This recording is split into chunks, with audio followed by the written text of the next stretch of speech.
We're going to start by gathering your names, and I'd like you to tell us a little bit about yourselves. Well, now I can't. The people on camera can't read. You have to speak it out loud, okay? What's your name? Don Stout, Sr. And your name? Don Stout, second. Hey, their names are Don Stout. Well, okay, who's the father? Yes, I am. I'm a father also. Oh, good. I'm glad to know that. All right. Do you have a Don Stout also? Yes, I All right, there's a Don Stout the third out there. Yes, sir. So I see yours says Honor Guard and your hat says Iraq, Afghanistan. Tell us a little bit about your service in the Korean War to our country. Like what, for instance? Well, your name, rank, and serial. No, where did you serve in the Korean War? Were you at the Panama Canal? Where were you? In Korea. 1 year, 3 months, and 29 days. What'd you do there? I worked with explosives. Wow, that must have taken a lot of nerve and patience and steadiness. How did you do that? A double shot of whiskey and a beer chaser. I didn't know we were going to do a comedy show, but all right. How about you, Don? What did you do? Mine wasn't that glorious. I was a HVAC technician. Is that air conditioning? Yes. And where did you do that, on a boat? No, I was at different bases throughout the war. And what was your, did you both serve in the Army? No, I was in the Army for 4 years with him, and I didn't get paid for the first year, so I decided I don't want to stay in the Army. And I didn't get paid for 8 months because his name kicked in on my name. Oh, do you get each other's bills too? We did for a We while. didn't get paid. We live next door to each other. For 4 years, it's been really quite a standoff. So what branches of the service were you in? I was in the Army for 4 years, the Air National Guard, the Air Force for 6 years, and then the Air National Guard until I retired. Wow, that's really amazing. Thank you for your service and for keeping us safe. But the Honor Guard, what's that all about? Oh, the Honor Guard. I've been doing that since '98. Can you explain it a little bit? It's more like holding the flag, presenting the flag, presenting the shells. So this is done when other veterans pass away. And where do you do this? 14 Town Gap and all private cemeteries. It's in Lebanon Valley, Dauphin County, Lancaster County, Berks County. We go all over the place. In a year's time, how many Honor Guards are you a part of? What do you mean? How many times do you have to go out and do your job? Oh, well, we used to do it every week, and then every other week. Now we do it every 3 weeks now because there's 3 groups. So you rotate with other groups. I rotate with other groups. About 400 to 600 barrels a year. 400 to 600 burials a year. That's a lot. The most we did was 623 funerals we did in 1 year. That was like a full-time job. All right, well, let's talk about after you were out of the service. What kind of work did you do? Worked for Clearbrook's. What'd you do there? I was a boring machine operator. And what does that mean for those of us who are not boring machine operator savvy? You got a big tube sheet. A row of holes, you come down to another row of holes, go down to another row of holes until it's complete. Then the tubes go through into the boiler. So you were making boilers. Making boilers, a boiler maker, yes. Do you ever remember a Smokey Litz who was a welder? I remember him very well. I remember when he was a chief in West Lebanon Township. A fire chief? No, chief of police. Oh, did they have a police force? They did. It was just him. Well, that was my father-in-law, and I used to go visit him once in a while. But they told me, I always thought he was a constable and a dog catcher. I never knew he was chief of police. Also chief of police, yeah. Well, I just had to ask that. Sorry, it's your interview, but I hijacked it for a second. So, There's also Desert Storm, too. got tied up in that 3 weeks, yeah. How old were you when you served in Desert Storm?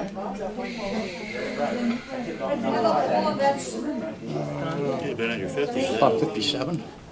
And they called you, oh, because of the explosives. That's a specialty. I was in the Army Reserves then at the time. So tell me about your family. Who are you married to? Charlotte Allwine Stout. How long have you guys been married? Heading on 60 years. That makes you old as dirt. That is a pile. I'm sorry, I should be a more gracious host, shouldn't I? You're also my boss, too. Say that again? You're also my boss. I'm your boss. Are you working at the courthouse right now? Not right now. But you did, yeah. Oh, deputy sheriff. That means you could also haul me off to jail. Well, how about, other than Donald Stout beside you, do you have any other children? I had 5. What? I had 5. Do you know their names yet? Don 1, Don 2. Don 3, Don 4, Don 5. Even the girls named Don.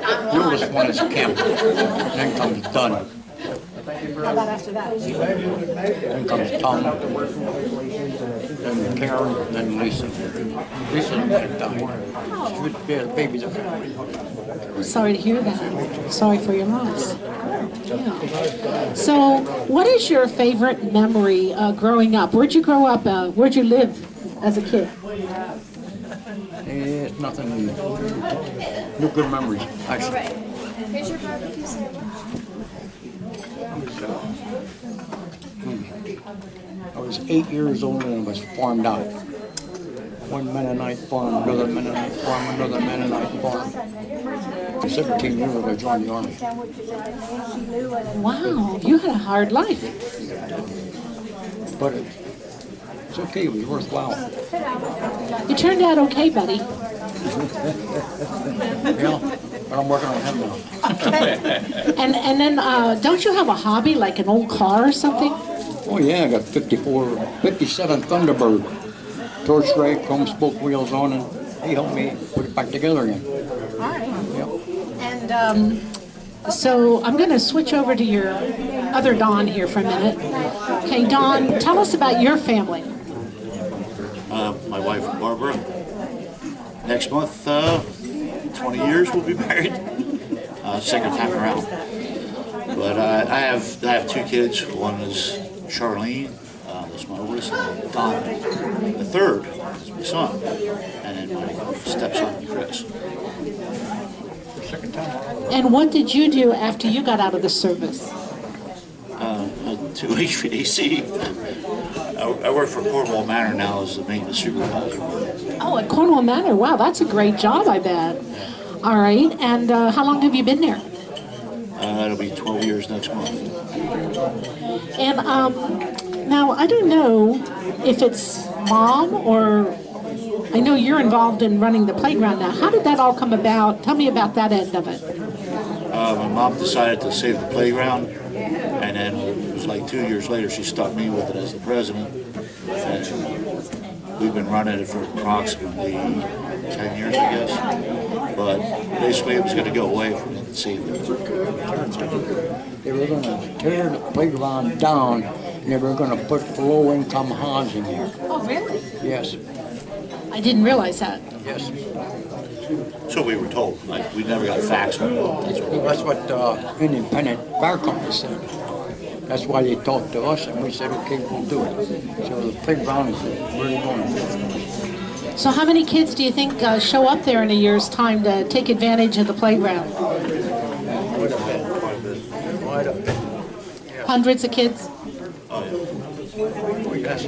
So some along, they just keep coming. Oh, yeah. I said, if we can get one, that's one start. What kind? I know you have the refreshment stand and you have swings and things like that. What kind of activities do you offer to the children? Oh, Monday nights we have our movie night. And Tuesday to Thursdays my wife does crafts for the kids. Try to bring back the old-fashioned stuff, you know, Do you do Try the to keep GIMP? these away from Yes, the I kids do. and make them do things. I love the GIMP things. We're trying to find an expert on that, so we could employ you if you wanted to. I haven't done it in like 50, 60 years. Yeah, maybe We're all trying to 50. figure out how to do the twirl type GIMP, you know. Oh, I don't know that I ever did. I did the four square and the two. Yeah, but I don't know that I ever learned the swirl one. That had 6, I think. Yeah. But yeah, mini golf. No, there's no golf course there. No. No? Okay. It's my hobby, same as yours. You share the car? Do you have your own? I have my own. I have a 68 GTO convertible and a 79 Trans Am. Trans Am's half a car right now, so we're building that right now. Well, what is your favorite memory growing up? Did you grow up there next to the playground? I actually started growing up on the south side by 6th Street Road. And when I turned 10, I moved out to Hilltop. Right before the flood of 72, which was really a good move for my parents. That was high land. Yeah. We were flooded on both sides, but we did pretty good on the hill. I remember there at the car wash, it flooded out across that area really bad. So do you have any closing remarks? How are we doing over here? Maybe something I should have asked you and I didn't? Anybody need anything? Well, No, you're good? you gotta ask me where we were born. Where were you born? Right across the street from the municipal building. South 8th Street. Across the street from the municipal building. What was there before the Jewish synagogue? A 2-story farmhouse. I was born on the 2nd floor.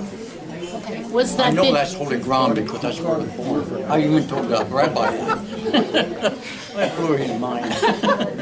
Was the old prison there across with that looked like a castle when you were there? Yes, it was. I swear they're twins. Were you there for any of the hangings or anything? No. No. You skipped over a few. No. I saw somebody swinging though, but you know. Oh my. And how about you? What didn't I ask you or what would you like to close with? Yeah, at the playground, we were having the dance again this year. That was started by this group. I guess it's our 3rd annual this year. That's going to be on June 9th this year. Same thing, good old-fashioned rock and roll and good time with a bunch of friends. And just because you're older doesn't mean you can't be a kid. So, What are you trying to say, Sean? Did you hear that, everybody? Mark your calendars for June 9th for the next rock and roll dance at the Hilltop Playground. And when is the car show? September 15th. yeah, we're running it later this year. It's going to be September 15th. Just because when we ran the car show right after the dance, it was too much to do and a little bit of time with getting everything together. So we spread it out. All right, we've got the scoop. Thank you, gentlemen. You were great interviews. My grandfather, he's buried at Holy Cross Cemetery. He was only 19 years old when he died. Spanish flu back then. So he's the first military person buried in Holy Cross Cemetery. My great-grandfather, he was a full-blooded Lenape Indian. Turn of the century, like 1890, 1899, early 1900s. Lenape Indians were all over 40 and Town Gap area and also the city of Lebanon. 50th anniversary. Very reasonable. I talked to my wife. My wife talked to me and saying, how come there's names same on your side and the same on my side? We start bringing it down. My great-grandfather is her great-grandfather, believe it or not. You're kidding. We are related, yes. Isn't that something? Yes, that's part of history. Yeah. So